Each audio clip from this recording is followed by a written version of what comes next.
আমরা আগের দিন সংবহন বা সার্কুলেশন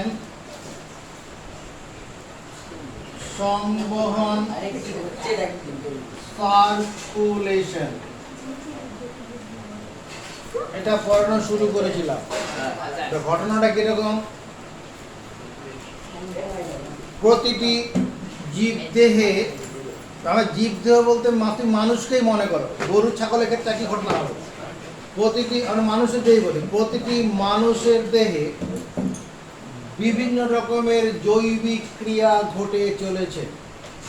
প্রতিটি জীবদেহে, প্রাণী দেহে বলি, প্রাণী দেহে বা মানুষের দেহে, তোমার মাথাটা কাছে রূপ মানুষ, আমার নিজের দেহটা নিয়ে ভাবো। প্রতিটি মানুষের দেহে বিভিন্ন রকমের জৈবিক ক্রিয়া ঘটে চলেছে। জৈবিক ক্রিয়া বলতে আমার মাথায় কি কাজ করবে? জৈবিক ক্রিয়া বলতে জৈবিক ক্রিয়া বলতে তোমার মাথায় কাজ করুক তোমার গিয়ে শ্বসন, তারপরে রেচন, কোষ বিভাজন,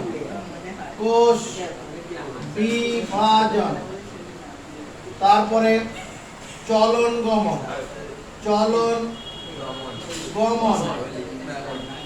তারপরে তোমার গিয়ে পুষ্টি ইত্যাদি ঘটনাগুলো ঘটছে। প্রতিটি সংবহন ঘটছে, সংবহন। তাহলে প্রতিটি জীব বলতে প্রতিটি প্রাণী দেহে, আমাকে পাত্তা দেয় কিছুক্ষণের জন্য, ঘন্টাখানি পাত্তা দেয়। প্রতিটি প্রাণী দেহে, বিশেষ করে মানুষের দেহে বিভিন্ন রকমের জৈবিক ক্রিয়া ঘটে চলেছে। জৈবিক ক্রিয়া বলতে এইগুলো। তোমার শ্বসন সম্বন্ধে কিছুটা ধারণা আছে, শ্বসন তোমাকে পড়ানো হয়েছিল, যেটা প্রতিটি সজীব কোষে ঘটে দিবারাত্র। যে শ্বসন ক্রিয়ার ফলে কি হয়? শ্বসনের ফলে খাদ্যস্থৈতিক শক্তি তাপ শক্তি রূপে মুক্ত হয়, সেই সঙ্গে কার্বন ডাইঅক্সাইড এবং জল উৎপন্ন হয়। মনে পড়ছে? রেচন তোমাকে পড়ানো হয় না। রেচন হচ্ছে এমন একটা জৈবিক প্রক্রিয়া যার ফলে কি হয়, দেহের মধ্যে যে দূষিত পদার্থগুলো তৈরি হয় সেগুলো দেহ থেকে বের করে দেওয়া হয়। দেহ থেকে বের করে দেওয়া দূষিত পদার্থ বের করে দেওয়ার পদ্ধতিটা হচ্ছে রেচন। কোষ বিভাজন, আমরা যখন আমাদের জীবন শুরু হয়েছিল মায়ের পেটে, আমাদের যখন আমরা এসেছিলাম, আমাদের জীবন একটি মাত্র কোষ থেকে শুরু হয়েছিল। কোষ কেমন দেখতে ক্লাস 8-এ তোমার সেই সম্পর্কে ধারণা আছে। ওই একটি কোষ আজকে তোমাদের প্রায় মানে ধরো 6 লক্ষ কোটি কোষ আছে। তাহলে এই একটি কোষ ভেঙে দুটো থেকে চারটে, চারটা থেকে আটটা, আটটা থেকে 16টা, এরকমভাবে কোষ শরীরে তৈরি হয়ে আজকে তুমি একটা এত বড় দেহ তোমার তৈরি হয়েছে। অর্থাৎ কোষ বিভাজন হয়। চলন গমন, এক জায়গায় দাঁড়িয়ে থেকে হাত পা নাড়ানো, গমন হাত পা নাড়িয়ে এক জায়গা থেকে অন্য জায়গায় চলে যাওয়া, এগুলো সংবহন। সংবহন হচ্ছে এই যে প্রতিটি সজীব কোষে যে দিবারাত্রি শ্বসন প্রক্রিয়া সম্পন্ন হচ্ছে, প্রতিটি সজীব কোষে শ্বসন প্রক্রিয়া সম্পন্ন হয়। প্রতিটি সজীব কোষে কি হয়? প্রতিটি সজীব কোষে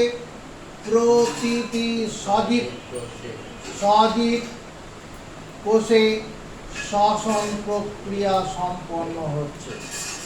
এই শ্বসন প্রক্রিয়া সম্পন্ন করার জন্য দুটি কাঁচামাল লাগে।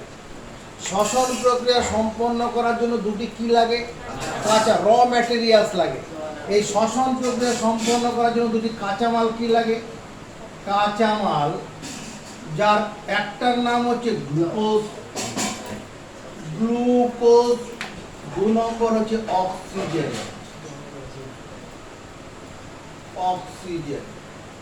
চালা মুখস্থ। প্রতিটি সজীব কোষে শ্বসন প্রক্রিয়া সম্পন্ন করার জন্য দুটি উপাদান লাগে বা কাঁচামাল লাগে, একটা গ্লুকোজ আর অক্সিজেন। আমরা একটা জীব দেহ, আমার এই দেহটার মনে করো এখানে যে কোষগুলো আছে, এখানে তাহলে শ্বসন প্রক্রিয়াটা সারা দেহেই হচ্ছে, এখানকার কোষগুলোতে শ্বসন হবে। তাহলে এখানে কি দরকার? গ্লুকোজ পৌঁছানো দরকার, অক্সিজেন পৌঁছানো দরকার। গ্লুকোজ কোথা থেকে পাওয়া যাবে? আমরা যে খাদ্যের পরিপাক করলাম দুদিন আগে, সে খাদ্যের ক্ষুদ্রান্ত দ্বারা কি হচ্ছে? খাদ্যের সারাংশ শোষিত হচ্ছে। শর্করা জাতীয় খাদ্যের সারাংশই তো গ্লুকোজ। শর্করা জাতীয় খাদ্যের সারাংশ হচ্ছে, আরে ভাত, রুটি, সবজি যা খাচ্ছি, ফল, সেখান থেকে গ্লুকোজ মেনলি বেরোয়। সেই গ্লুকোজটা কী হবে? এখানে আসে, পৌঁছানো দরকার। কে এনে দেবে? ক্ষুদ্রান্ত তো পেটের মধ্যে আছে। পেটটা এটা, তার ভিতরে সরু নালী, পেঁচানো নালী, ওখান থেকে তাহলে গ্লুকোজ এখানে আমার হাতে পৌঁছাতে হবে। হ্যাঁ, আবার আমরা প্রশ্বাস প্রক্রিয়া, এরকম প্রশ্বাস প্রক্রিয়া বায়ু থেকে বায়ু টানলাম, বায়ু টানলে পরেও আমাদের ভিতরে ফুসফুস আছে, ফুসফুস, যাকে হিন্দি বলে ফ্যাফড়া, ফ্যাফড়া, ফ্যাফড়া বলে ওটাকে, লাংস। ওই ফুসফুস কি করে? বায়ু অক্সিজেনটাকে, বায়ু থেকে অক্সিজেনটাকে আলাদা করে নেয়, নিয়ে নেয়। এবার সেই অক্সিজেনটা কি করে? আমাদের শরীরের ভিতরে রক্ত আছে, সেই রক্ত অক্সিজেনটাকে নিয়ে নেয়, নিয়ে সংবহন প্রক্রিয়া, যেটা আমরা আজকে পড়তে চলেছি সংবহন, সেই সংবহন প্রক্রিয়ায় ফুসফুস থেকে অক্সিজেন কোথায় নিয়ে আসে? এখানে হাতের মধ্যে নিয়ে আসবে, পায়ের পাতায় নিয়ে যাবে, মাথায় নিয়ে যাবে। আবার ক্ষুদ্রান্তের গ্লুকোজ ওই রক্তই কী করবে? সংবহন প্রক্রিয়া কী করবে? সব দেহের বিভিন্ন জায়গায় যেখানে যেখানে দরকার সেখানে সেখানে পৌঁছে দেবে এই গ্লুকোজ। তাহলে সংবহন প্রক্রিয়া কি হয়? তোমার ক্ষুদ্রান্তের ভিলাই দ্বারা শোষিত, ক্ষুদ্রান্তের ভিলাই দ্বারা শোষিত খাদ্যের সারাংশ। খাদ্যের সারাংশ বলতে আমরা কি বুঝি? গ্লুকোজ বুঝি, অ্যামাইনো অ্যাসিড বুঝি, ফ্যাটি অ্যাসিড ও গ্লিসারল বুঝি। এছাড়া কি? জল, জলটাকেও টেনে নেয় না। ভিটামিন, খাদ্যের সঙ্গে ভিটামিন আমাদের শরীরে ঢোকে, সেটাকেও কি করে? টেনে নেয় ভিটামিন। খনিজ লবণ, সেটাকেও ওই ক্ষুদ্রান্তের ভিলাই দ্বারা শোষিত হয়। এরপরে কি হয়? আমাদের শরীরের মধ্যে কতগুলো অন্তঃক্ষরা গ্রন্থি আছে। আমাদের শরীরের মধ্যে কতগুলো কি আছে? অন্তঃক্ষরা গ্রন্থি, যে গ্রন্থি থেকে হরমোন ক্ষরিত হয়। আমাদের দেহের মধ্যে কতগুলো অন্তঃক্ষরা গ্রন্থি আছে। যেমন এই মাথা যেটা আছে, মাথার ভেতরে, খুলির ভিতরে পিটুইটারি গ্রন্থি আছে, ওখান থেকে বিভিন্ন রকমের হরমোন ক্ষরিত হয়। হ্যাঁ, আমার এই গলার এখানে থাইরয়েড গ্রন্থি আছে, ওখান থেকে হরমোন ক্ষরিত হয়। আমাদের পেটের ভিতরে কিডনি আছে, শিং বীজের মতো, ওর উপরে তোমার কি অ্যাড্রেনাল নামক একটা গ্রন্থি আছে, ওখান থেকে অ্যাড্রিনালিন নামক হরমোন ক্ষরিত হয়। এই হরমোনগুলো আমাদের শরীরে বিভিন্ন তোমার কি বিপাকীয় ক্রিয়ায় অংশগ্রহণ করে থাকে। যেমন বা বিভিন্ন কীরকম, এই আমাদের মাথা থেকে যে বেরোচ্ছে তোমার ICSH, interstitial sell stimulating hormone, interstitial sell stimulating hormone, এগুলা, এই হরমোন নিয়ে আমরা বিস্তারিত আলোচনা পরে করব। এই হরমোন ক্ষরিত হওয়ার জন্য কি হবে? তোমার ছেলেদের ক্ষেত্রে দেখা যাবে গোপ বেরোবে, শরীরের গঠনগত পরিবর্তন হবে, হ্যাঁ, মানে মস্তানের মতো শরীর তৈরি হবে। হ্যাঁ, ওই একটা ক্লাস 6-এর ছেলে যে নাদুস নুদুস চেহারাটা, ওটা যখন 15-18 বছর বয়স হবে, ওই নাদুস নুদুস চেহারা দেখা, তখন শরীরের মধ্যে একটা মাসেলটা শক্ত হওয়ার অবস্থা তৈরি হয়। মেয়েদের ক্ষেত্রেও তাই হয়। মেয়েদের ক্ষেত্রে তোমার যে ফলিকল স্টিমুলেটিং হরমোন আছে, ওটা ওখান থেকে বেরোয়, ওদের শারীরিক গঠনগত পরিবর্তন হয়। এগুলো নিয়ে আমরা পরে আলোচনায় অংশগ্রহণ করব। আমরা বলছি এই যে ওই যে হরমোনটা মাথায় তৈরি হলো, ওখান থেকে আমাদের হরমোনটা কোথায় যাবে? যেমন ছেলেদের ক্ষেত্রে রেচন অঙ্গে গিয়ে পৌঁছাবে, মাসল,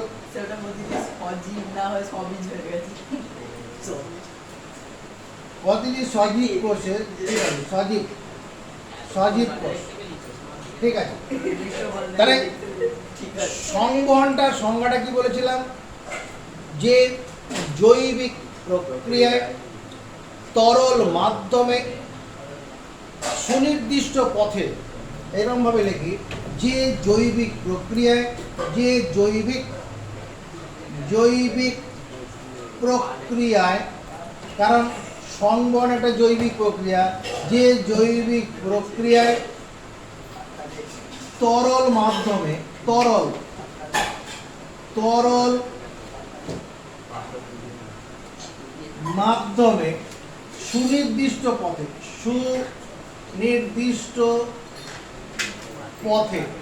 সুনির্দিষ্ট তরল মাধ্যম বলতে তোমাকে রক্ত লসিকা এদের কথা বলবো পরে।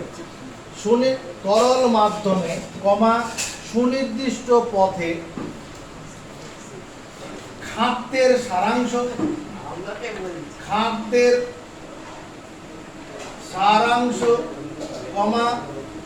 ভিটামিন খনিজ লবণ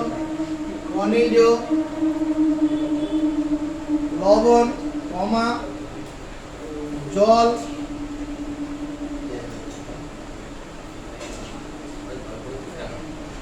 এবং অন্তঃক্ষরা গ্রন্থি থেকে অন্তঃক্ষরা গ্রন্থি থেকে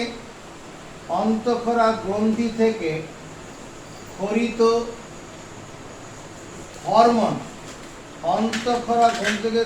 হরমোন নির্দিষ্ট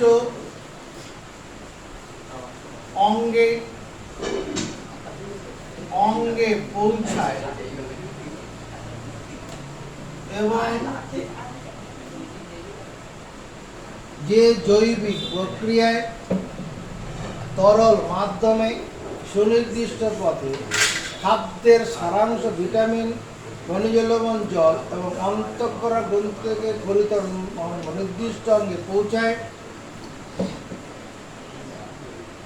এবং শ্বাসবায়ু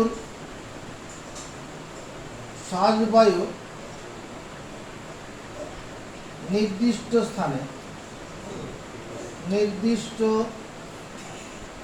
স্থানে পৌঁছে দেয়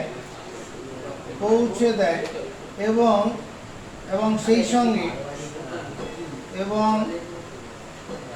সেই সঙ্গে কি করে বিপাক ক্রিয়া উৎপন্ন অপচিতি বিপাক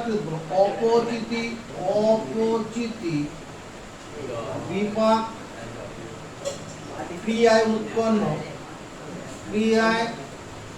উৎপন্ন দূষিত পদার্থ, যেগুলো আমাদের শরীরে দরকার নেই, দূষিত পদার্থ কি করে নির্দিষ্ট রেচন অঙ্গে পৌঁছে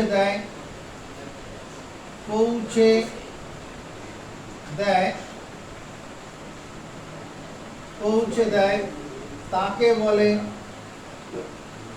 সংবহন, সার্কুলেশন। মুখস্থ করা দায়িত্ব নেব এখন। কিভাবে মুখস্থ করব? হচ্ছে খাদ্যের সারাংশ বলতে আমরা কি বুঝি? খাদ্যের সারাংশ বলতে বোঝা হয় কি শর্করা জাতীয় খাদ্যের সারাংশ। গ্লুকোজ, শর্করা কোনগুলো? ভাত, রুটি, সবজি, ফল, এগুলো। আচ্ছা, প্রোটিন জাতীয় খাদ্যের সারাংশ কি? Amino acid. প্রোটিন জাতীয় মাছ, মাংস, ডিম, এগুলো হচ্ছে প্রোটিন জাতীয়, এদের খাদ্যের সারাংশ হচ্ছে কি? Amino acid. আর ফ্যাট জাতীয় খাদ্যের সারাংশ হচ্ছে ফ্যাটি অ্যাসিড ও গ্লিসারিন। ফ্যাট জাতীয় খাদ্য কোনো তেল, চর্বি, এগুলো হচ্ছে ফ্যাট জাতীয় খাদ্য। কিছু শুনলি? কি বললাম এই মাত্র? কি বললাম? যে জৈবিক প্রক্রিয়া তরল মাধ্যমে সুনির্দিষ্ট পথে খাদ্যের সারাংশ ভিটামিন খনিজ লবণ জল, এদিকে তাকা, খনিজ লবণ জল এবং বায়ুর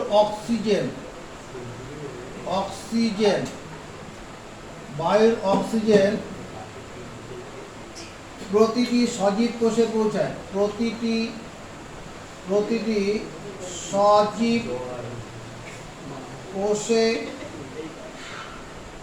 সজীব কোষে পৌঁছায় এবং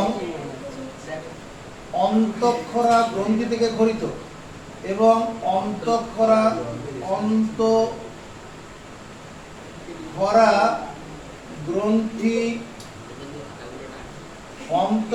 গ্রন্থি থেকে খরিত হরমোন, অন্তঃক্ষরা গ্রন্থি থেকে খরিত হরমোন নির্দিষ্ট অঙ্গে পৌঁছায়। হয়েছে? এবার এই লেখাটা বুঝে দেবো। নির্দিষ্ট অঙ্গে পৌঁছায় এবং সেই সঙ্গে অপচিতি বিপাকে উৎপন্ন দূষিত পদার্থ, অপচিতি বিপাকের ফলে উৎপন্ন দূষিত পদার্থ নির্দিষ্ট রেচন অঙ্গে পৌঁছে দেয়, তাকে বলে সংবহন। এটা মুখস্থ করো, একটু শুধু চেঞ্জ করেছে আর কিছু না। যে জৈবিক প্রক্রিয়ায় তরল মাধ্যমে সুনির্দিষ্ট পথে, তরল মাধ্যম মানে রক্ত এবং লসিকা, তোমাকে পড়ানো হবে ওগুলো নিয়ে। সুনির্দিষ্ট পথ বলতে রক্তবাহ কথা বলা হচ্ছে।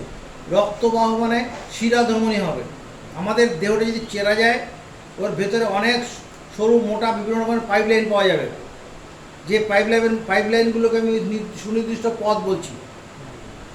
খাদ্যের সারাংশ ভিটামিন, জল, খনিজ লবণ, জল এবং বায়ুর অক্সিজেন প্রতিটি সজীব কোষে পৌঁছায়, এগুলো। তারপরে কি, অন্তঃক্ষরা গ্রন্থিতে খরিত হরমোন নির্দিষ্ট অঙ্গে পৌঁছায়। অন্তঃক্ষরা মানে মাথার পিটুইটারি গ্রন্থি থেকে হরমোন বেরোচ্ছে, যেখানে যেটা দরকার। ওটা আমার সব জায়গায় দরকার নেই। আমার যেটা তোমার ইন্টারস্টেশিয়াল সেল স্টিমুলেটিং হরমোন যেটা আছে, ওটা সারা দেহের মধ্যে ছড়ানো দরকার নেই। থাইরয়েড স্টিমুলেটিং হরমোন আছে, এটা শুধু এখানে গলার এখানে আসলে হয়। থাইরয়েড গ্রন্থিতে এসে পৌঁছালেই হয়, অন্য জায়গায় যাওয়ার দরকার নেই। সেই সঙ্গে অপচিতি বিপাক ক্রিয়ার উৎপন্ন দূষিত পদার্থ নির্দিষ্ট রেচন অঙ্গে পৌঁছায়। অপচিতি বিপাক মানে শ্বসন, দূষিত পদার্থ মানে যেমন শর্করা জাতীয় খাদ্যের অপচিতি বিপাকের ফলে উৎপন্ন হয় কার্বন ডাইঅক্সাইড, ওটা ফুসফুসে গিয়ে পৌঁছায়। আবার যেটা আমরা প্রোটিন জাতীয় খাদ্য খাই, তার অপচিতি বিপাকের ফলে উৎপন্ন হয় ইউরিয়া, ইউরিক অ্যাসিড। ওগুলো কি করবে, ওটা কিডনির মাধ্যমে কিডনি থেকে পৌঁছায়।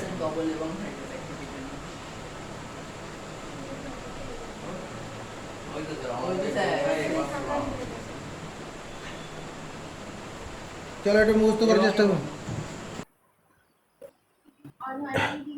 সংবহন হয়েছে। সংবহন মানুষের যে সংবহন প্রক্রিয়াটা যে তন্ত্রের মাধ্যমে সম্পন্ন হয়ে থাকে, সেটা যে সংবহন তন্ত্র, মানে সংবহনের সাহায্যকারী বিভিন্ন অঙ্গগুলোকে একসঙ্গে বলে সংবহন তন্ত্র।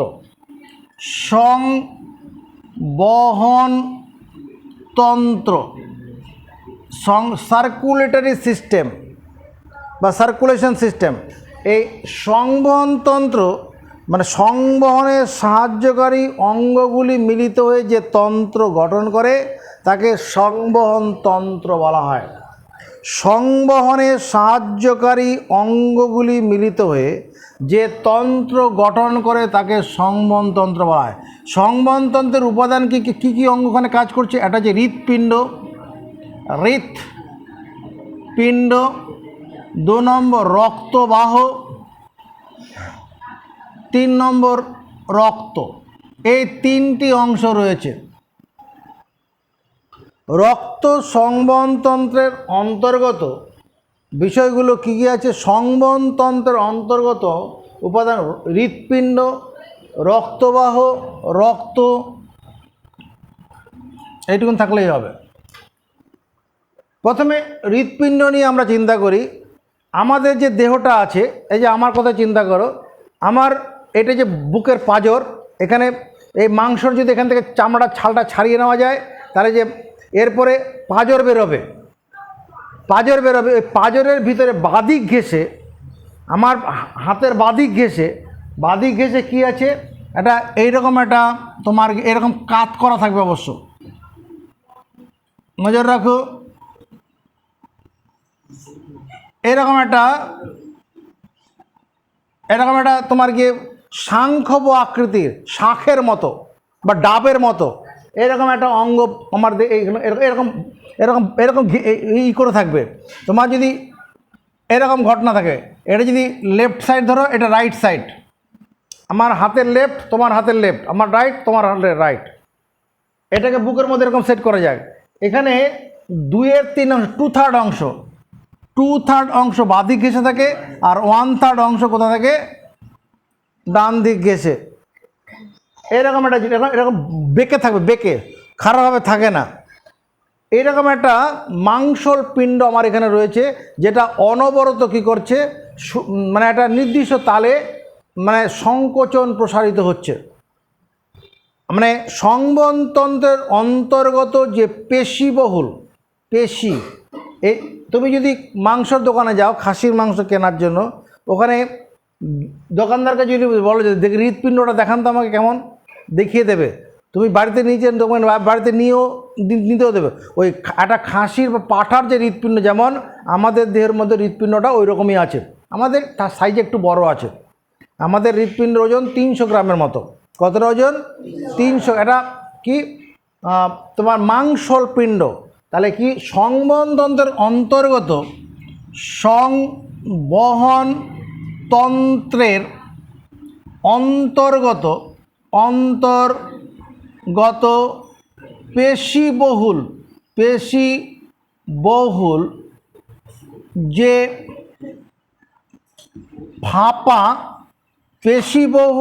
ফাঁপা, অঙ্গটির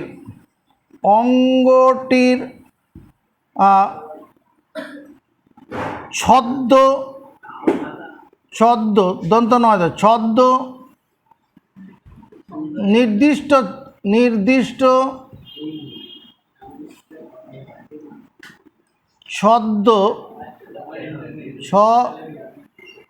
নির্দিষ্ট ছন্দে লিখে দেই, নির্দিষ্ট ছন্দে সংকোচন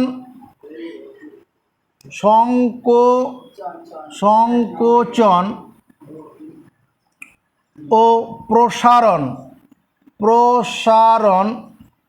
প্রক্রিয়ার মাধ্যমে কি করছে, সারা দেহে সংবহন প্রক্রিয়াটি সম্পন্ন করে চলেছে তাকে বলে হৃৎপিণ্ড, হার্ট, HEART, হার্ট, হৃৎপিণ্ড। সংবহনতন্ত্রের অন্তর্গত যে পেশিবহুল, মানে মাংসপেশি আছে, মাংসপেশিযুক্ত, রাবার এইসব বেলুনের মতো নয়। বেলুনটাও ফাঁপা, বেলুন ফুলার ওটাও ফাঁপা, কিন্তু ওটা বেশি মাংসল অংশ নেই, এটাতে মাংস রয়েছে। সংবহনতন্ত্রের অন্তর্গত পেশিবহুল যে ফাঁপা অঙ্গটির নির্দিষ্ট ছন্দে, তালে, একবার তাড়াতাড়ি সংকুচিত হলো, আস্তে আস্তে ওরকম নয়, সমান তালে হয়ে যাচ্ছে, এরকম। এবার সংকোচন হচ্ছে, প্রসারণ হচ্ছে, নির্দিষ্ট ছন্দে সংকোচন ও প্রসারণ প্রক্রিয়ার মাধ্যমে কি করে, সারা দেহে সংবহন প্রক্রিয়াটি সম্পন্ন করে চলেছে তাকে বলে হার্ট, হৃৎপিণ্ড। হৃৎপিণ্ডটা মানুষের মানে মানুষের বলতে একটা পূর্ণবয়স্ক মানুষ বলে দাও, যে কোনো মানুষ হলে হবে না, পূর্ণবয়স্ক একজন মানুষের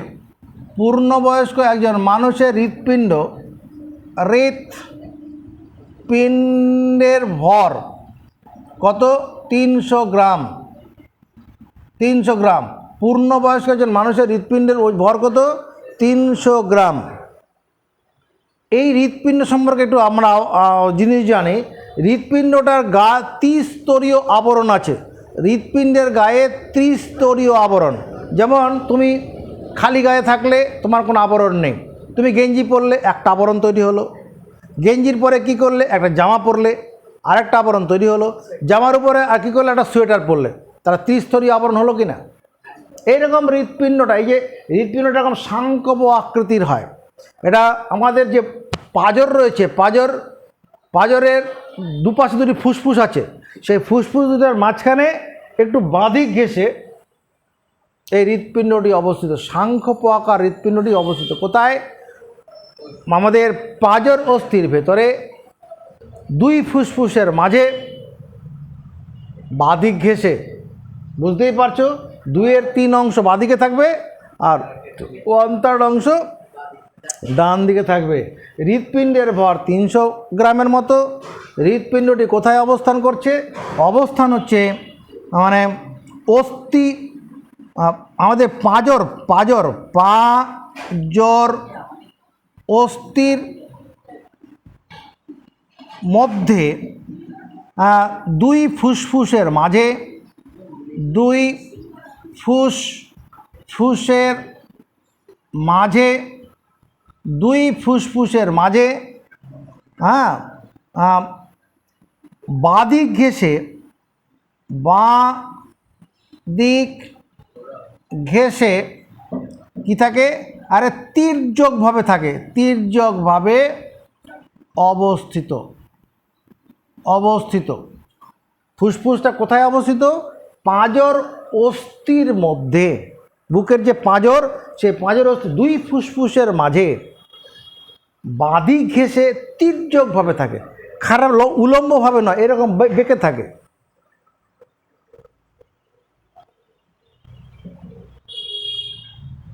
হৃৎপিণ্ডটি দেখতে কেমন? হৃৎপিণ্ডটি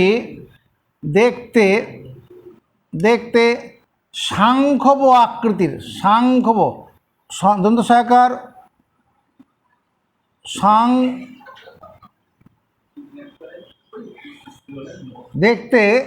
দেখতে উময় ক্ষয়, শঙ্খব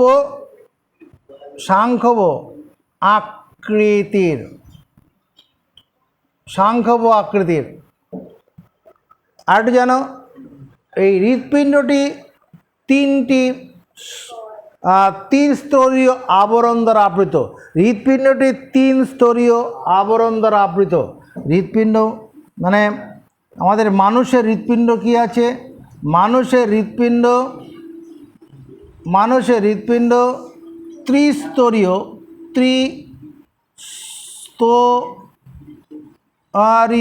আবরণ দ্বারা আবৃত। আবরণ মূর্ধন্য দ্বারা আবৃত। মানুষের হৃৎপিণ্ডটা ত্রিস্তরীয় আবরণ দ্বারা আবৃত। সেই আবরণগুলো কি? যেটা তোমাকে বুঝালাম, খালি গা, কোনো আবরণ নেই, গেঞ্জি পরেছো একটা আবরণ, জামা পরেছো আরেকটা আবরণ, সোয়েটার পরেছো আরেকটা আবরণ। তাহলে এরকম হৃৎপিণ্ড 3টি আবরণ দ্বারা আবৃত। সেই আবরণগুলো, এই যে হৃৎপিণ্ডটা আছে, এর গায়ের মধ্যে এরকম একটা আবরণ রয়েছে। এই আবরণটার নাম হচ্ছে অ্যান্ডোনিউরিয়াম। অজফলা আকার, অ্যান্ডো, এ দন্ত 9 ডয় ওকার, অ্যান্ডোনিউরিয়াম।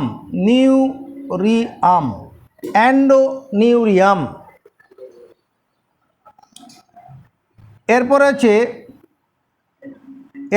পরে আরেকটা আবরণ স্তর আছে,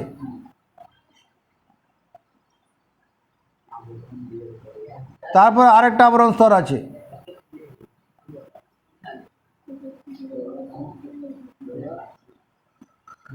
অ্যান্ডোনিউরিয়াম, পেরিনিউরিয়াম। এই মাঝের স্তরটার নাম দ্বারা মনে করি, এই বাইরেরটা হচ্ছে পেরিনিউরিয়াম।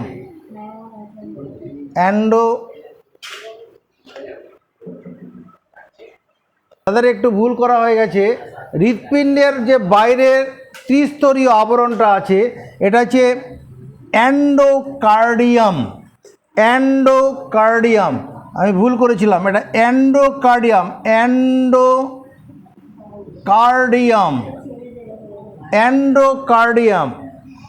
তারপরে মায়োকার্ডিয়াম, আর এটা হচ্ছে অ্যাপিকার্ডিয়াম। বাইরেরটার নাম হচ্ছে অ্যাপিকার্ডিয়াম। এই তিনটি আবরণকে একসঙ্গে বলা হয় কি? পেরিকার্ডিয়াম। এই তিনটি আবরণকে একসঙ্গে বলে পেরিকার্ডিয়াম। Pericardium, pericardium. আমাদের হৃৎপিণ্ডটি ত্রিস্তরীয় আবরণ দ্বারা আবৃত। কি আবরণগুলোর নাম কি? সবচেয়ে ভেতরে যে স্তরটা আছে, যেমন ডিমের খোলস ছাড়ালে শক্ত খোলস একটা আছে, তার ভেতরে আরেকটা পাতলা আবরণ আছে, ওটা দ্বিস্তরীয় আবরণ। লক্ষ্য করেছো? ডিমের খোলস ছাড়ালে, আজকে ডিম সিদ্ধ করবে একটা গিয়ে, শক্ত খোলস, ওটা একটা আবরণ। ওটা এটা কি তোমার কি এপি, বাইরেরটার। তারপরে এন্ডো, ভাত পাতলা একটা আবরণ, যেটা অনেকে ফেলে দেয় আর খেয়েও নেয়, তো ওটা হচ্ছে অ্যান্ডো। কিন্তু এখানে হৃৎপিণ্ডের ক্ষেত্রে ত্রিস্তরীয় আবরণ আছে। প্রথম ভিতরের আবরণটা আছে অ্যান্ডোকার্ডিয়াম, মাঝের স্তরটার নাম আছে মায়োকার্ডিয়াম, আর তারপরে বাইরে যে এপিকার্ডিয়াম। এই তিনটি আবরণকে একসঙ্গে বলে পেরিকার্ডিয়াম। তোমার পরীক্ষায় যখন জিজ্ঞেস করবে হৃৎপিণ্ডের বহির আবরণটা কী বলা হয়, উত্তর বলবে পেরিকার্ডিয়াম। যদি বলে হৃৎপিণ্ডের আবরণ একটার জায়গা শূন্যস্থানে এক জায়গা একটা আছে, তখন এই পেরিকার্ডিয়াম হবে। যদি বলা হয় হৃৎপিণ্ডের বহিরাবরণটি কস্তরীয়, ত্রিস্তরীয়, আবরণগুলোর নাম কি, তখন এইগুলো আসবে। অ্যান্ডোকার্ডিয়াম, অ্যান্ডো মানে ভেতরে, মায়ো মাঝে মাঝে, আর এপিকার্ডিয়াম মানে বাইরে। এগুলো কি? হৃৎপিণ্ডের ত্রিস্তরীয় আবরণ। এই আবরণগুলোর মাঝে কি থাকে? কিছু তো থাকে। এই আবরণগুলোর মাঝে এক রকমের তরল থাকে। এই আবরণগুলোর মাঝে কি থাকে? এক রকমের তরল থাকে।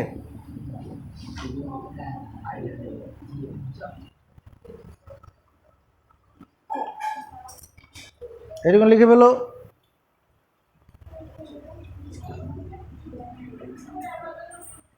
আবরণগুলোর মাঝখানে যে তরলটা থাকে, এখানে যে তরলটা তোমাকে দেখাচ্ছি, এই যে তরলটা, এই তরলগুলোর নাম কি?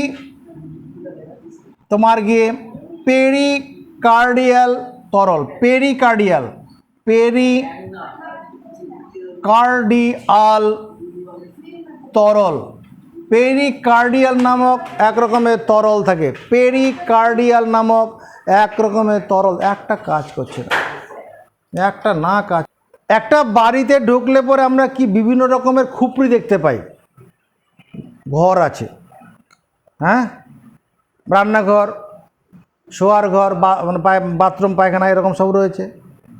এরকম আমাদের যে হৃৎপিণ্ডটা আছে, আমরা বললাম হৃৎপিণ্ডটা শাঙ্খ বা শাকের মতো ফাঁপা। তাহলে ওর ভেতরটা যদি আমরা চিরে দেই, আমাদের হৃৎপিণ্ড যদি লম্বচ্ছেদ করি, কি দেখতে পাবো? চারটি প্রকোষ্ঠ দেখতে পাবো, কুঠুরি দেখতে পাবো। কুঠুরি মানে থাকার জায়গা। আমাদের যে হৃৎপিণ্ডটা আছে, যদি হৃৎপিণ্ডটা লম্বচ্ছেদ করি, হৃৎপিণ্ডের লম্বচ্ছেদ, হৃৎপিণ্ডের লম্বচ্ছেদ পরীক্ষায় আসবে। আঁকাটা আমার সঙ্গে সঙ্গে, হৃৎপিণ্ডের লম্বচ্ছেদ আঁকাটা আমার সঙ্গে সঙ্গে। হৃৎপিণ্ডের লম্বচ্ছেদ করলে পরে কেমন দেখাবে? এই রকম দেখাবে। নজর এদিকে, এরকম একটা এক চান্সে করার চেষ্টা করো, এইরকম জিনিস।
এই আঁকাটাতে একটু লক্ষ্য রাখতে হবে। কি করলাম?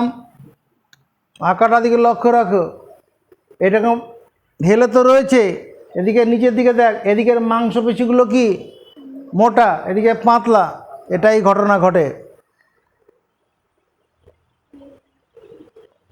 চলো এটুকুন তৈরি করো, বাকিটা পরে হবে।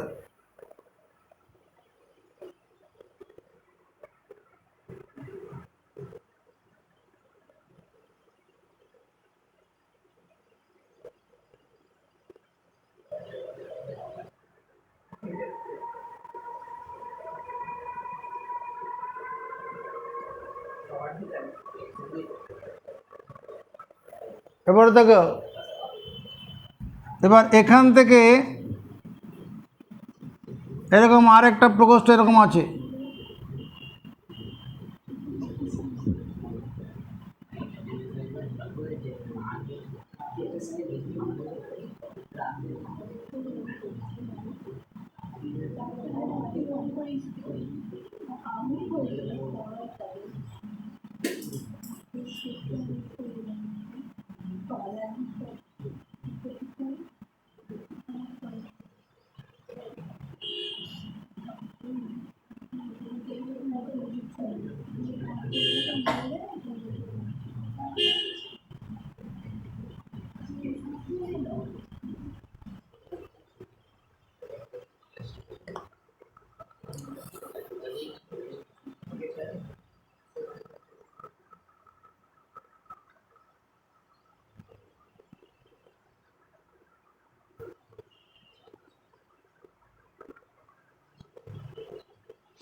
আমরা হৃৎপিণ্ড যেটা এই যে চারটা প্রকোষ্ঠ, একটা দুটো তিনটে চারটে, এই প্রকোষ্ঠটা বড় হয়ে গেছে তো, চারটা প্রকোষ্ঠে মোটামুটি একই রকম সাইজের হবে, চারটি প্রকোষ্ঠ কীরকম হবে, একই রকম সাইজের হবে।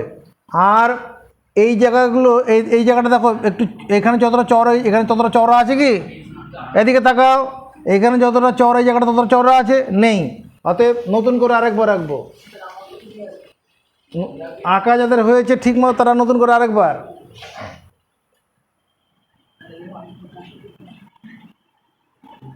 হলেও আরেকবার আঁকো, না হলে আরেকবার আঁকো।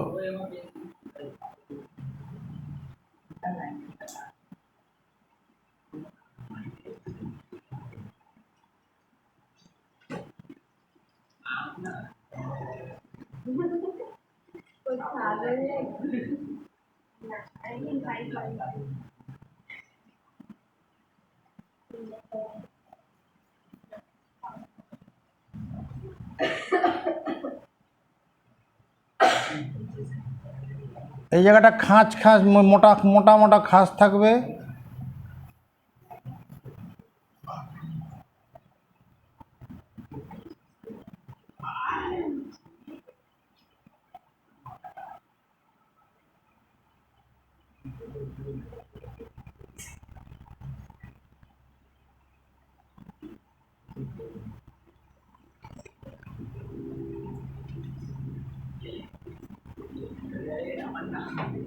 এই জায়গাটা লক্ষ্য রাখো কী করে ফেললাম, আগের বার সেরকম করিনি, লক্ষ্য রাখ।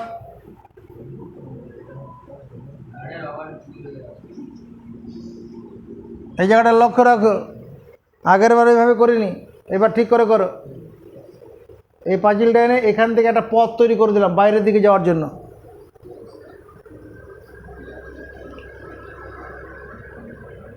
লক্ষ্য রাখো। এখান থেকে শুরু করে এদিকে ভেতর থেকে, এদিকে লক্ষ্য রাখ, এই ভেতর থেকে যাচ্ছে, এরকম আসছে,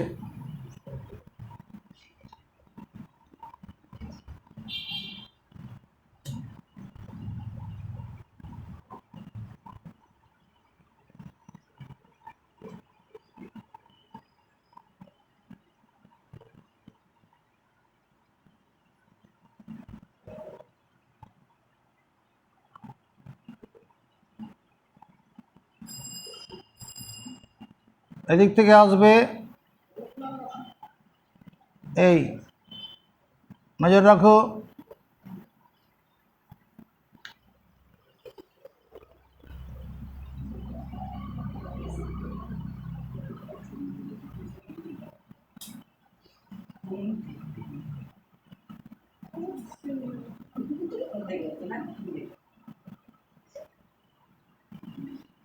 আর এখানে এরকম খাঁজ খাঁজ এই দেওয়ালটা কম চওড়া থাকবে। হ্যাঁ,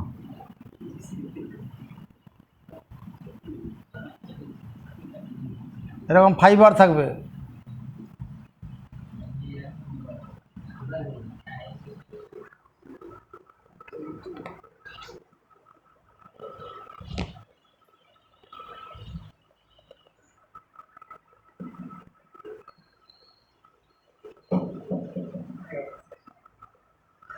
হয়েছে? এটার হৃৎপিণ্ডের রূপটাকে ঠিক মতো দিতে কি করছি, এরকম একটা অর্ধেক ফালি তো এই করে দিলাম, তাতে কি হলো, হৃৎপিণ্ডের লম্বচ্ছেদটা ক্লিয়ার হলো। একটা যে শাঙ্খ বা একটা ডাবটাকে উপর থেকে নিচে যদি কাটা যায় এরকমভাবে উপর থেকে নিচে, তাহলে এরকম দেখতে হয়ে যাবে অর্ধেক ফালি। আর অর্ধেকটা জুড়ে দিলে এটা গোটা শাঙ্খ বা আকৃতি হয়ে যাবে। আচ্ছা, এবার এদিকে তাকাও, এদিক থেকে একটা রক্তনালী এখানে ঢুকেছে, নজর এদিকে থাকুক। এই যে রক্তনালীটা এখান থেকে এরকম ভিতর দিয়ে গেছে, গিয়ে এখানে মুক্ত হয়েছে। এটার নাম হচ্ছে নিম্ন মহাশিরা। এটার নাম কি? নিম্ন মহাশিরা। নিম্ন মহাশিরা। তুই আর ভরতকে ফোন করে দিস আগে। নিম্ন মহাশিরা। আর উপর থেকে একটা রক্তনালী নিচের দিকে নেমেছে, তাকাও। এটার নাম ঊর্ধ্ব মহাশিরা। ঊর্ধ্ব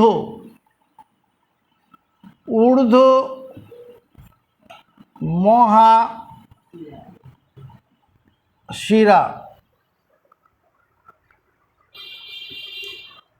হয়েছে।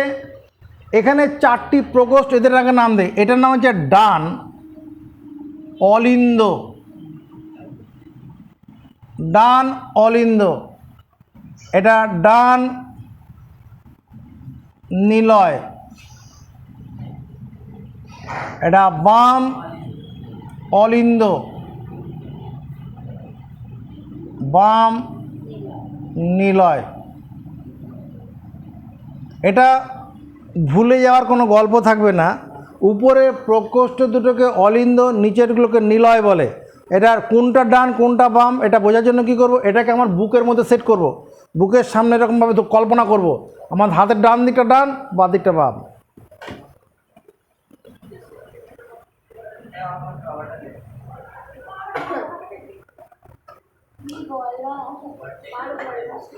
হলো। এই যে এদিকে দেখো, এখানে দাদা, এই যে একটা মাংসপিণ্ড নিচের দিকে ঝুলছে না, এখানে একটা মাংস, এদিকে দেখো এরকম একটা থাকবে। এই যে একটা মাংসপিণ্ড নিচের দিকে ঝুলছে, হ্যাঁ, এটা কপাট বলে। এটার নাম ত্রিপত্র কপাটিকা, ট্রাইকাসপিড ভালভ। এটা ত্রিপত্র কপাটিকা। ত্রিপত্রক কপাটিকা।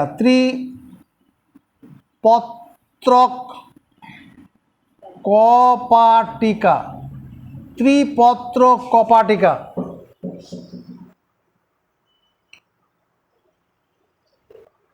হয়েছে? ডাইনা দ্বারা এখানে এই যে মাংসপিণ্ড নিচের দিকে ঝুলছে, এই কপাটের উদ্দেশ্যটা কি? শুধু একদিকে খোলে। এই দরজা কি শুধু ভিতর দিকে খোলে, বাইরে দিকে খোলে? এই কপাট শুধু নিচের দিকে খুলবে, উপরের দিকে খুলবে না। এটাই কপাটের উদ্দেশ্য। কপাট মানে ভালভ, মানে ত্রিপত্রক ভালভ। ত্রিপত্রক কপাটিকা। 3টি পত্রক আছে। এটা যে দ্বিপত্রক কপাটিকা। দ্বিপত্রক কপাটিকা। একটা জিনিস তাকিয়ে দেখো, ত্রিপত্র কপাটিকা কোথায় আছে? ডান অলিন্দ আর ডান নিলয়ের সংযোগস্থলে। দ্বিপত্র কপাটিকা কোথায় আছে? দাদা, দ্বিপত্র কপাটিকা বাম অলিন্দ বাম নিলয়ের সংযোগস্থলে। বুঝে? এবার এই যে ডান নিলয় থেকে উপর দিকে রক্তনালী উঠে গেছে, এই রক্তনালীর নাম হচ্ছে ফুসফুসীয় ধমনী। ফুসফুসীয়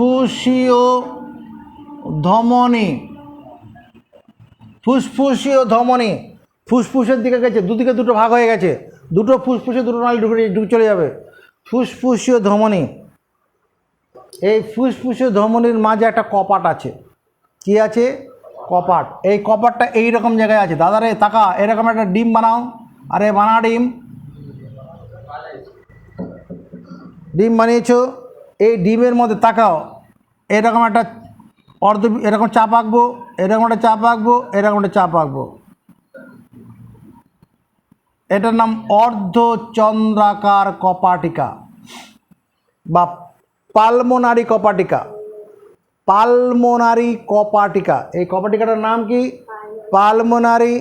আরে কপাটিকা, তাকাও। পালমোনারি তিনটি মাংসপিণ্ড এরকম পরপর রয়েছে, তিনটা পাল্লা আছে। এটা হচ্ছে পালমোনারি কপাটিকা। পালমোনারি কপাটিকা, পালমোনারি কপাটিকা। এবার এই যে বাম নিলয়ের এখানে একটা ফাঁকা জায়গা রয়েছে না, এখান থেকে মহাধমনী উৎপন্ন এগিয়ে চলেছে। মহাধমনী কী করব? আবার এরকম একটা ডিম বানাই, বানা ডিম বানাও। ডিম, ডিমের এখানে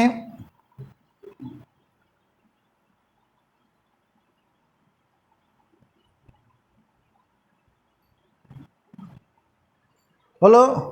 এবার এই ডিম থেকে এরকম রক্তনালী উপর দিকে উঠে গেছে, তাকাও। এই রক্তনালীটা আমি এখানে দেখাতে পারছি না, এটা ভেতর দিয়ে চলে গেছে। এই কল্পনা করো এরকম ভেতর দিয়ে গেছে, ডট ডট দেবে, এই উঠলো, এখানে তলা দিয়ে যাবে।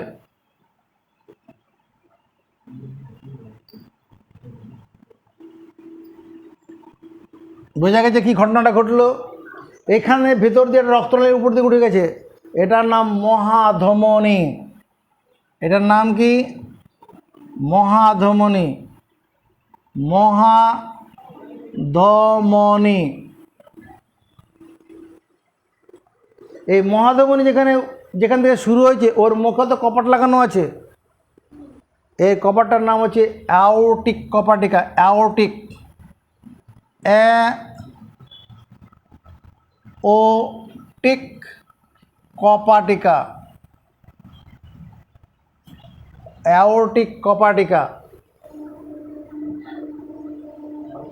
পালমোনারি কপাটিকা যেটা ফুসফুসের দিকে যে কপাটিকাটা উঠে চলে গেছে, আর পাশেরটার নাম হচ্ছে কি, এদিকেটা অ্যাওর্টিক। এতেই শেষ নয়, আমাদের এই যে বাম অলিন্দ দিক যেটা দেখছি, এখানে কি আছে? এখান থেকে এখানে চারটি সরু সরু রক্তনালী এসে ঢুকেছে, দুটি, তিনটি, চারটি সরু সরু রক্তনালী এসে ঢুকেছে। এই এই এই নালীগুলোর নাম হচ্ছে ফুসফুসীয় শিরা। ফুসফুস থেকে এই শিরা নালীগুলো এসছে, ফুসফুসীয় শিরা।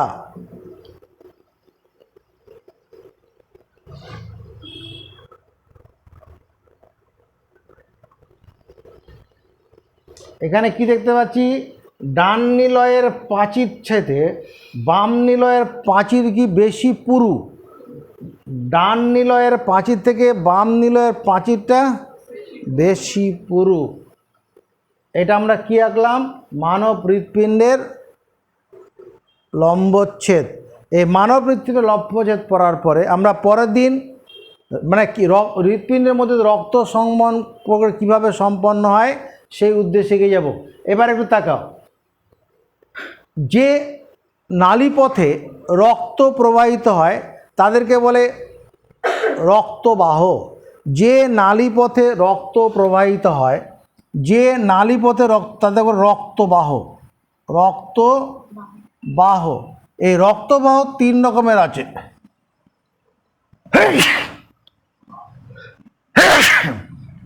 রক্তবাহ তিন রকমের, একটা হচ্ছে শিরা, একটা ধমনী, আর একটা রক্ত জালক, রক্ত জালক,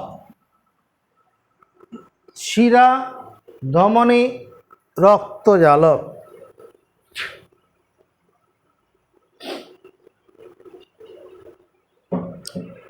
এটা সম্পর্কে একটু পড়িয়ে নেই।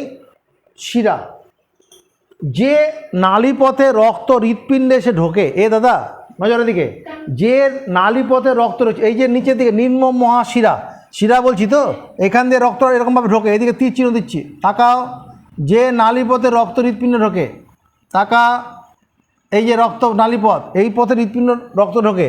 আবার এখান থেকে শিরা, এই যে শিরা মানে রক্ত ঢোকার রাস্তা, আরে শিরা মানে রক্ত ঢোকার রাস্তা, যে নালীপথে রক্ত হৃৎপিণ্ড তাকে শিরা বলে। হলো, যে নালীপথে রক্ত হৃৎপিণ্ড থেকে বেরিয়ে যায় তাকে ধমনী বলে। যেমন এই যে এখান থেকে রক্ত বেরোবে, এই যে পথটা আমি এখানে দেখাচ্ছি, এই যে পথটা, এই পথটা কি রক্ত বেরিয়ে যাওয়ার পথ, এটার নাম ধমনী, দেখো ফুসফুসে ধমনী। আবার এখান থেকে রক্ত বেরিয়ে যাবে, এই বাম নিলয় থেকে এরকম বেরোবে, যে নালীপথে রক্ত বেরিয়ে চলে যায় তাকে বলে ধমনী।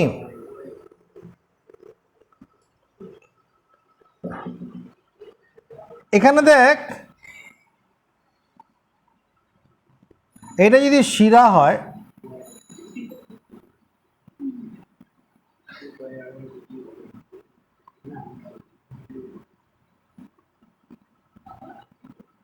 এটা শিরা,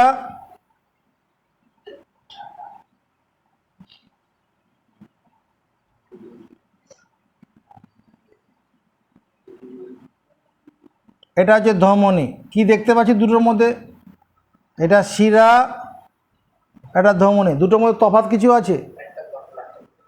শিরার ভেতরের গাটা, শিরার প্রাচীরটা, দেওয়ালটা বেশি পুরু। এটা যদি 15 ইঞ্চি দেওয়াল, এটা 5 ইঞ্চি দেওয়াল আছে। এটা যদি 15 ইঞ্চির দেওয়াল গাঁথনি থাকে, মোট চওড়াকে দেওয়াল, এটার দেওয়ালটা কি পাতলা। তাহলে শিরা আর ধমনীর পার্থক্য হচ্ছে শিরার গাত্র পাতলা, কম পুরু, ধমনীর গাত্রটা পুরু। শিরার মধ্য দিয়ে রক্ত ধীর গতিতে প্রবাহিত হয়, ধমনীর মধ্য দিয়ে রক্ত দ্রুত গতিতে প্রবাহিত হয়। ধমনীতে রক্তের বেগটা বেশি, সরু পথ দিয়ে রক্ত দ্রুত যায়, সরু পথ দিয়ে রক্ত কীভাবে যায়? দ্রুত যায়। আর শিরা যদি কেটে যায়, টপ টপ করে রক্ত পড়ে, ফোটা ফোটা করে রক্ত পড়ে। শিরা কেটে গেলে কি হয়? Top top. আর যদি ধমনী কেটে যায়, ফিনকি দিয়ে তীরের বেগে রক্ত পড়ে। যখন মুরগির গলাটা কেটে দেয় তখন রক্ত তীরের বেগে ছোটে, ধমনী কাটা পড়ে যায়। আমাদের হাত বা পা কোনো কারণে যদি কেটে যায়, চাকু দিয়ে বা কোনো ব্লেড দিয়ে বা কোনো কিছু দিয়ে ছোটোখাটো আঘাতে, তখন শিরাটা কাটে। আর যদি ডিপ হয়ে কেটে যায়, ডিপ হয়ে কাটলে তখন ধমনীটা কেটে যায়, তখন রক্ত তীরের বেগে বেরোবে। ধমনী কেটে গেলে বিপদ আছে। ধমনী কেটে গেলে তোমার অল্প সময়ের মধ্যে শরীর শক্ত সব বেরিয়ে চলে যাবে। যদি সেটা বন্ধ না করা যায়, মৃত্যু অনিবার্য হয়ে যাবে। আর শিরা কেটে গেলে ওটা মারা যাওয়ার কোনো সম্ভাবনা নেই। শিরা কেটে গেলে ও রক্ত তঞ্চনের মধ্য দিয়ে রক্ত জমাট বেঁধে রক্ত পড়া বন্ধ হয়ে যাবে। যাকে আমরা শিরা ধমনীর পার্থক্যের কথা বলছিলাম। শিরার প্রাচীরটা হচ্ছে পাতলা আর ধমনীর প্রাচীরটা হচ্ছে পুরু। শিরার মধ্য দিয়ে রক্ত ধীর গতিতে প্রবাহিত হয়, ধমনীর মধ্যে রক্ত দ্রুত গতিতে প্রবাহিত হয়। শিরার মধ্যে রক্তের চাপ কম, ধমনীর মধ্যে রক্তের চাপ বেশি, কারণ অল্প জায়গার মধ্যে রক্ত যখন যাবে তখন ওটা চাপ বেশি পড়ে।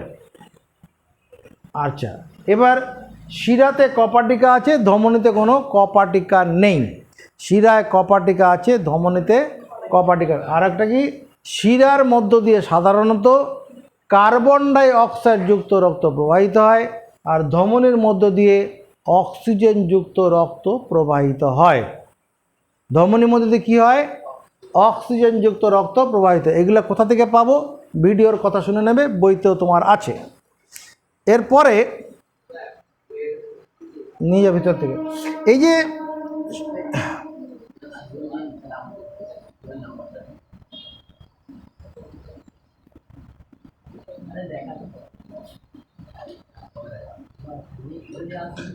এদিকে তাকাও।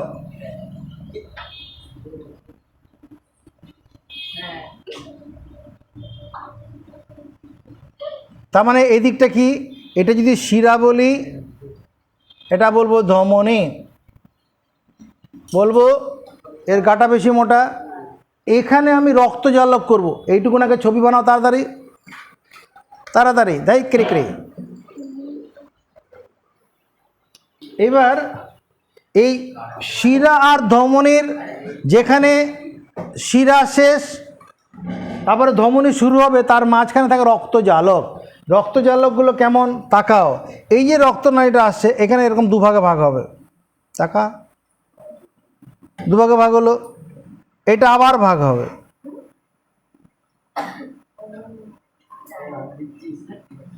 এটা দুভাগে ভাগ হবে, তাকাও,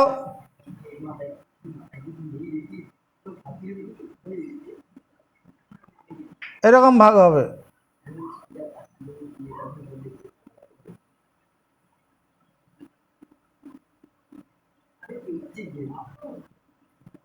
তবে একটা জিনিস, এই ভাগগুলো যত সামনের দিকে, এই ভাগগুলো কী হবে, সরু হতে থাকবে, মানে সরু, দেখ তুলনামূলক সরু আছে না।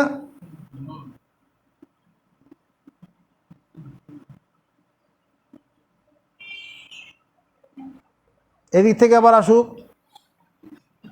প্রথমে দুভাগ হলো,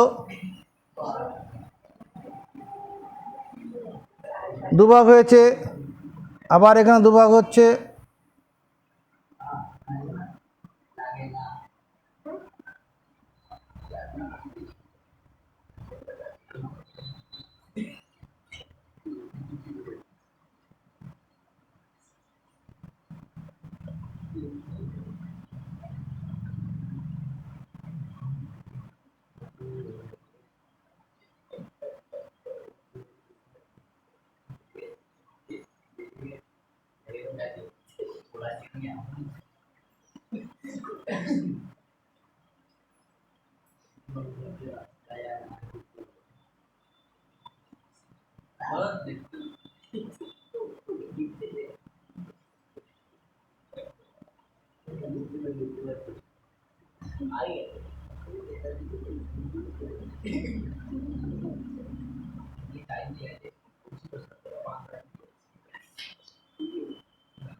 ঘটনাটা বুঝতে পারছো তো? যে রক্ত যখন এখান থেকে কি, এই যে এইখান থেকে যদি রক্তটা আসে, এবার ভাগ হচ্ছে বিভিন্ন দিকে, আবার এদিক দিয়ে একসঙ্গে হয়ে জুড়ে যাবে।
বোঝা গেছে? এটা হচ্ছে রক্ত জালক, রক্তজালক। বাড়িতে শিরা ধমনির পার্থক্যগুলো পড়ে আসবে, আর যতটুকু পড়ানো